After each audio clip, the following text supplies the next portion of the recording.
Namaste dear students. Today we are going to see the expression for the angular momentum. Angular momentum. तो पहले हमने ये समझना जरूरी है कि angular momentum होता क्या है. Angular momentum इसको डिनोट करते हैं हम लोग L से. इसे डिनोट करेंगे L से डिनोट करेंगे. And the definition says that angular momentum, that is the angular momentum of the any body about a given axis is the product of mi of that body and the angular velocity of that body. मतलब simple है, mi उस body का और angular momentum उसी body का, इनका product का मतलब होता है एंगुलर मोमेंटम, है ना. तो एंगुलर मोमेंटम हम लोग शो करते हैं किससे? L से. इससे L से. तो देखिए ये बॉडी हमने लिया हुआ है.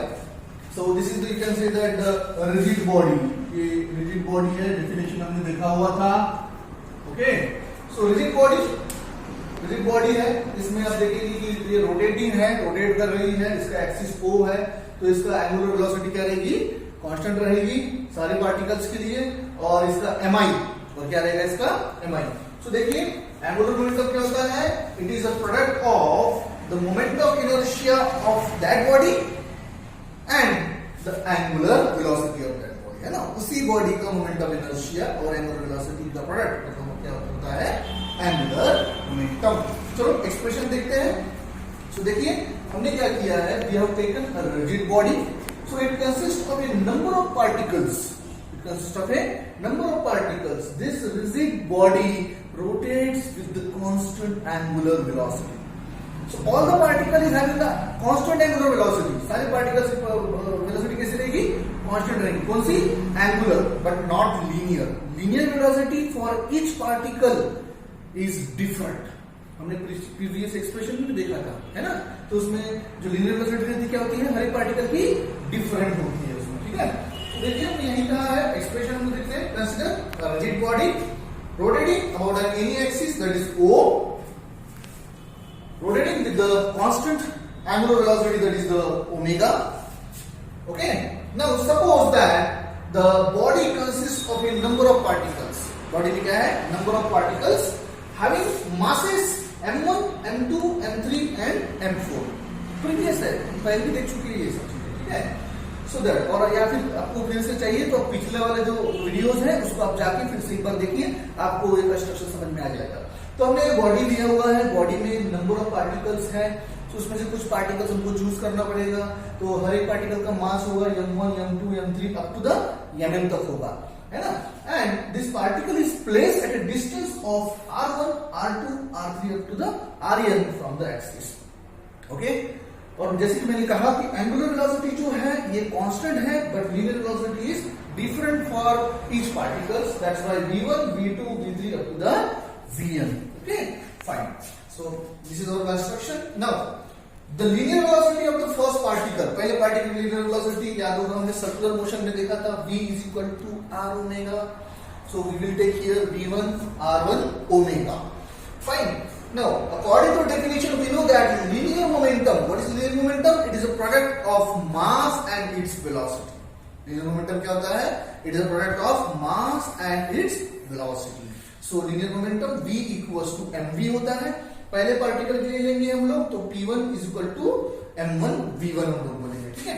सिमिलरली ये v1 की वैल्यू इसमें रखेंगे, ये v1 को इसमें पुट करेंगे, तो हमको यहाँ मिलेगा m1 r1 omega. Omega is constant. Okay, so m1 r1 omega. Similarly, according to the definition के हिसाब से देखिए angular momentum क्या होता है? Angular momentum is nothing but you can say that the product of the linear momentum and the moment of r. R is nothing but you can say that the moment of r. So angular momentum is linear momentum into the moment of r. So linear momentum is nothing but the p1, and you can get the r1 is the first distance from the axis. So put the value here, p1, p की value हम लोग रख देंगे. देखिए क्या मिला था हमको? m1 r1 omega. हमने रख दिया m1 r1 ओमेगा, और ये r1 जैसे का वैसा. Now look at here, r1 into r1 will be the r1 square. Okay, तो सिमिलरली फर्स्ट पार्टिकल के लिए हमने एंगुलर मोमेंटम निकाला हुआ है. सिमिलरली हम लोग सेकंड पार्टिकल के लिए निकालेंगे, तो क्या होगा? L1 की जगह L2 m2 r2 square and omega. Fine. So for the nth particle, number of particles will get here ln, that is the mn Rn square omega. Now this is the angular momentum for the each particle separately. Now we have to calculate the angular momentum for the whole body.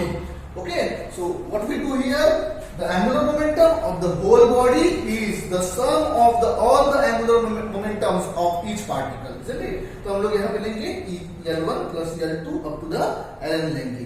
तो value put कर देंगे. देखिए L1 L2 की हम लोग देख रहे हैं यहाँ पे M1 R1, फिर M2 R2, फिर M3 R3. ऐसे आपको क्या मिलेगा, सबका एडिशन मिलेगा. तो हम लोग यहाँ पे समेशन ले रहे हैं Mn Rn स्क्वायर. समेशन क्या रहेगा, Mn Rn स्क्वायर. इन सब में क्या कॉमन दिख रहा है आपको, ओमेगा ओमेगा ओमेगा दिख रहा है. तो ओमेगा क्या रहेगा, आपका बाहर निकल के आएगा. ठीक है. Now what is the summation of Mn Rn square? It is nothing but the according to definition moment of inertia, है ना. सो ये मोमेंट ऑफ इनर्शिया है. तो मोमेंट ऑफ इनर्शिया किससे दिखाते हैं, आई से दिखाते हैं. तो हमने यहाँ पे आई रख दिया और ये ओमेगा जैसे का वैसा. Hence we have proved L equals to I omega. Now this is the proof of the angular momentum of a rotating body. Simple expression है. दो तीन की पॉइंट्स आपको याद रखना है. यहाँ पे सिंपली है, डेफिनेशन आपका ये हो गया, L is equal to R मिलेगा. दूसरा फिगर तो आपको पता ही है उसमें. और सिंपल कंस्ट्रक्शन है. इसमें दो पॉइंट्स हमको ध्यान रखना है. Linear momentum is equal to mv, v is equal to r omega, and angular momentum L is equal to pr.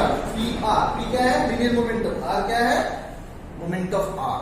Okay, so this is the expression for the angular momentum of rotating body. From Mathematics of Science, Professor Monish Parvati. Thank you. Have a good day.